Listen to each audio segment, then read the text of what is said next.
Mughals made India rich. Mughals enriched Indian arts. They gave us the Taj Mahal. They gave us beautiful gardens. These are some of the popular notions peddled on social media by a section of people to portray the Mughals as superior benefactors to us lowly Indians. Even samosa and biryani are claimed as dishes handed over to us by the Mughals. The truth is that the Mughals appropriated what existed in India and added their flavors to it.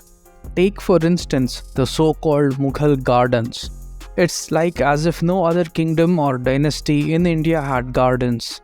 Gardens are actually mentioned in several ancient Hindu texts, including the Rig Veda, Ramayana and Mahabharata.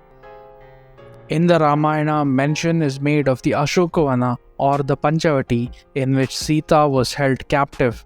A description of the layout of gardens and parks and artificial lakes in the city of Indraprastha is given in the Sabha Parva of the Mahabharata. There are accounts of 4 kinds of gardens that existed in ancient India: Udyana, Pramadavana, Vrikshavatika and Nandanavana. So gardens with water bodies were not an invention of the Mughals. In the field of music, Amir Khusro, the court poet and musician of the Delhi Sultanate, has been extolled as the voice of India or the parrot of India and is credited with introducing ghazals or khayals in India. But the seeds of khayal existed in ancient types of musical compositions such as the 5 types of Geeti or singing styles mentioned by Sharangadeva in his Sangeet Ratnakara. Khayal actually sprouted from the ancient Rupak Alapti mentioned in the Sangeet Ratnakara. With respect to food, the Indian cuisine has titillated taste buds since time immemorial with its unique delicacies.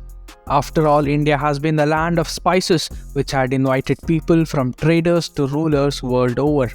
Some of the delicacies that we enjoy today actually trace back to the ancient times and not the Mughal period. Let's burst the bubble of biryani, which people claim was introduced and popularized by the Delhi Sultans and Mughals. The word biryani is derived from the word birinj, which simply means rice in Persian. But similar meat-based rice dishes called mamsa udana have been in existence since the time of the Ramayana, and the biryani was nothing new.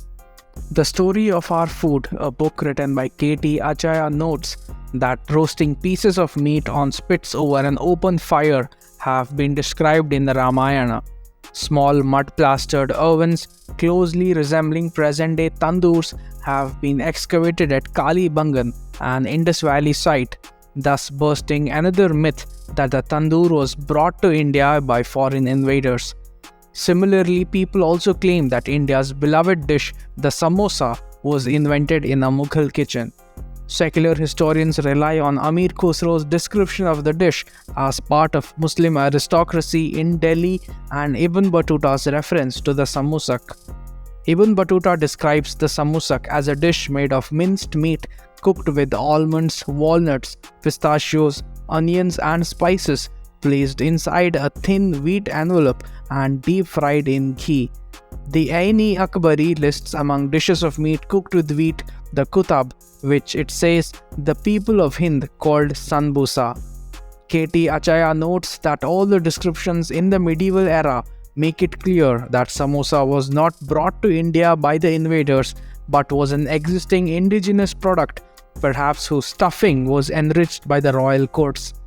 One thing is clear: from food to music to literature and architecture, it is a culture of the Indian land that has enriched the legacy of the invaders, not the other way around.